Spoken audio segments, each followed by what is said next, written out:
we're just gonna roll with it. If it doesn't work, it doesn't work. We'll do anything get back about on, and you guys can ask questions. So anyway, so for this discussion is going to sort of be geared towards people who are thinking about starting with cattle or expanding a cattle enterprise. Just like things to think about, things to keep in mind for those who aren't super familiar with dealing with livestock, particularly cattle or livestock in general. But yeah, so I guess the first thing to really be goes with any enterprise that you're thinking of starting for the first time. If you're going to start any sort of enterprise again for the first time, one of the most important things to think about is two things. One, do you have the market for it? Like in your area, is it a product that you can actually sell? Because at the end of the day, we're talking about doing this for production. It's not supposed to be a hobby. Whether that's beef, seed stock, leather for the hide. I mean, whatever you can make it. Yeah. Make your market work. Yeah, exactly. And it's not just for cattle, like for anything. If you're selling, like, I don't know, wood chips or something like that, like you need to make sure that you can actually sell that in your area before you even think about starting to put together the infrastructure to make that enterprise work. So you need to just be like understand sort of the market, understand what other people in your area are doing, or where your target market is and what sort of the demand is. That's like the first thing. And the second piece would be knowing if your land can actually handle it. And that's sort of circling back to a topic from a previous Chewing the Cud episode about understanding your land, understanding the connection with land and agriculture. If you have the acreage and the forage quality for cattle, like that's super important. The water accessibility, what else? Things you got to think about, like land-wise with cattle. Just like the forage quality, like you already talked about. Yeah. Forage quality, land area, water fence. Accessibility, fence. Fence is true. a big one. If you can hold cattle, can you fence? Yeah. Is it barbed wire? Is there holes in the fence? Yeah. Water accessibility, like the ponds. Yep. Do you have access to pressurized water? Yep. Do you have? Yep.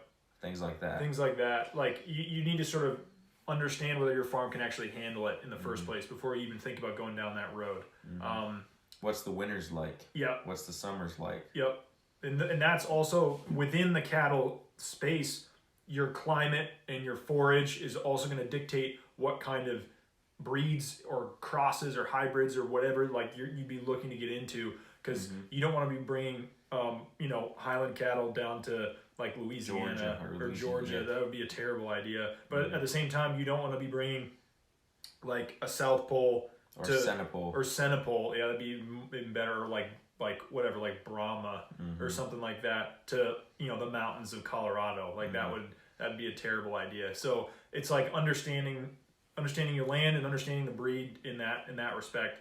But sort of more generally, like zooming back out, another thing to think about with cattle is that cattle are expensive. It's not like sheep or pigs or goats or something like that. Chickens. Yeah, chickens especially. Like each animal, you're talking like several $1,000s per animal, if not high hundreds of dollars on the cheap end. And then if you're talking any sort of herd size, you're talking like thousands and thousands of dollars of expense in livestock. And so that's something to consider, that, you're going to have to be forking over, in order to have any sort of sizable operation, you're going to have to be forking over not an insignificant amount of cash, no matter which way you slice it. Even if you're buying the cheapest, crappiest stock you can get your hands on, it's still gonna cost you. And also with that, cattle have a long turnaround for the investment. So like say you buy some heifers, it's going to take another at least close to 2 years before you see any kind of return on an investment that you made. And so the time to marketability, whatever you're doing. Yeah. If it's meat, how long is it going to take you to finish the animals? Yeah, if that's the case, it could be even longer. Yeah, if it's seed stock, like what are you trying to market? Are you selling bulls primarily? Are you selling unfinished steers? Are you selling calves, like weaned calves? Like what's your play? And that's going to dictate how long it's going to take for you to make, like you were saying, make a return on that investment. And And no matter which way you slice it, cattle are long-lived, slow-growing animals, and so it's not like chickens where you're going to be done in a couple months, and it's not like sheep where like They just reproduce year one they're going to be giving you a calf. They're going to become pregnant. They're going to get bred within the first year. If you're doing it right. So it's like turnaround times for lambs, turnaround times for pigs, turnaround times for chickens, all that is goats, all that is a lot faster than cattle. Mice, rabbits, rabbits for sure. Actually, rabbits, yeah. But ever heard the term breed like rabbits? Yeah, multiply like rabbits. Yeah, or whatever. But sort of the flip side to that too is because they are costly. Like you're able to market the animal for a large sum of money. Like one animal is gonna bring in a lot more money than it would take. It's a lot less work per animal to market. Yeah. Or and then you get more. Like your margins on chickens, for example, might be better than your margins on cattle, depending on depending on the enterprise. But like, think about how many chickens it's going to take in order to equal one cow. Yeah, or one steer, or one heifer, or whatever. Or 10 steers. Yeah, then at that point, then it's like you better have a serious chicken operation to be comparing to it. You sort of I sort of see what I'm saying with the but there's a lot of potential once you get it up and running. Yep. Like the barrier to entry seems a little bit scary, and that's the thing is the barrier to entry is bigger. Yep. But the reward is bigger. Yep. And I mean, sort of along those lines, like something to also consider that's obvious, but some people don't think about a lot is that cattle are large animals. Even your small Dexters or small cat, like those are several hundred pounds, and if not 1,000 pounds, like, cause I mean our cattle are on the small end, and that's 900 to 1,000 pounds, and a 900 to 1,000 pound animal could kill you very easily if you do something wrong, or if the animal doesn't have the correct temperament, or it's like not a lot more animal. Yeah, a lot more animal, and it's crazy the power that those animals have. You forget, especially when we're around like Greg's cattle, they're so docile for the most part that you sometimes get lulled into this false sense of security where like, oh, you're going to be totally fine. And then when something happens, like today they were super frisky for some reason because it was really cold or whatever. Yeah. And like you and I both got like, not actually kicked, but kicked at like a little bit this morning. And even just that, like seeing them just sort of like whip their foot out in your general direction. Like, boom, it's close. It's like, I mean, it would just take you out. Like, I mean, it'd be brutal. And so it's just something to think about, especially if you have kids or you're not used to dealing with livestock. Cattle might not be the greatest idea, like right off the bat. Out, yeah, because you get some experience under your belt first. Yeah. And it's just important to recognize that like Greg's cattle, are extremely docile, and he says, and we agree with it, that you should be calling for and trying to breed a herd that has that docility. But you got to understand that in the beginning, the odds of you getting your hands on animals that are as docile as Greg's stuff is pretty rare. I mean, even animals that aren't flighty, but they're not that docile, like they can still mess you up if you're not sort of squared away with your animal handling. So it just can happen in the blink of an eye too. Yep. You can be doing everything right, and then you slack for 1 second, and that's when it happens. And then, who knows what can happen. I mean, worst case scenario, hopefully it's just a short trip to the hospital, but it could be really, really bad. So it's just something to think about with cattle, big animals, but it's fun to work with them. Yeah, it is. It's different than chickens or pigs, Yeah, it's pretty cool. Yeah, that size, like sort of. It humbles you a little bit. Yep. Yeah. It's like you realize this animal, if this animal wanted to, I could be eating it. And there's nothing I could do about it. Not necessarily kill you also, but like if they decided they wanted to do something, there's nothing you can do to stop it. Yeah. Yep. Like when you get them all broke and they're in the system to not run through hot fences and barbed wire and whatever, it seems like they're pretty easy to control, and they are. But you just think in the back of your head, like if if she just decided to like run like to the back of docks and there's nothing Run through fences. We had a calf. We called him Ugly. He was a 300-pound calf and not very big. He was scrawny too. He wasn't built super solid either. He got some pink eye. He got it in both eyes, and he went blind for a little period of time. And we were trying to lasso him and catching him. And granted, someone with a little bit of experience, lasso probably would have laughed at our attempt. But I almost got him, but like he ran right through the fence, and there's nothing we could do to stop him from that. And he's only 300 pounds. He's 300 pounds. Yeah. Greg was telling us a story of the neighbor. He's got some big black Angus cows, and in the wintertime, his neighbor leaves and goes to Florida for vacation, for a couple in February. Weeks. Yeah. And so he asked Greg to do his chores for him, and Greg was doing his chores, and all he had picked up a bale with the truck, drove out into the pasture, and he's setting the bale down. He's gonna go take the netting off. He got out of the truck, and the heifer just freaked, took off, ran through. It was a woven wire fence with 2 strands of barbed wire on top of it. And it was a good fence. It wasn't broken or anything. Went straight through that, and when she hit it, she went she folded the woven wire down and went in between the barbed wires and just took off running. There's nothing he could have done with that, and that's a 500-pound calf. Like imagine a 1,200-pound bull or something that just gets no chance. Just crazy. No chance. He told us stories of his first bull he bought was named Prince Albert.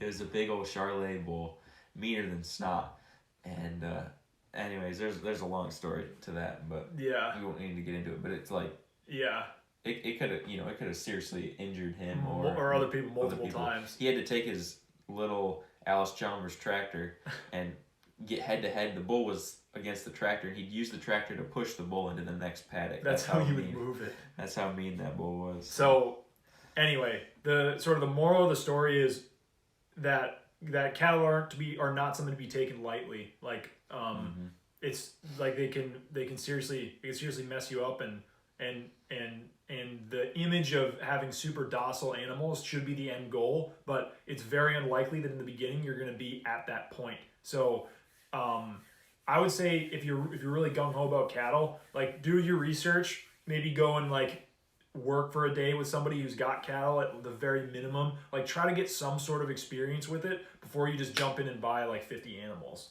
And then I guess another piece to it would be like custom grazing. Yep. If you were to, and we won't get into custom grazing because I think we talked a little bit about it last week. We can talk a little bit more about it this week too. Custom grazing, like if you were custom grazing other people's cattle for somebody, you have no control over the genetics or like how they are. Yeah. They just drop them off, and then you got to take care of them, and so they could be spooky as all get out, or super mean or whatever. But it's just part of that is like you're gonna have to deal with handling dangerous cattle. And understanding how to calm them down and like work with them safely, because it is one of those things where they just get used to whatever you're doing. So like because we move the cattle twice a day and we're on foot every single, like at least one of us is on foot every time we go and move the cattle, almost every time.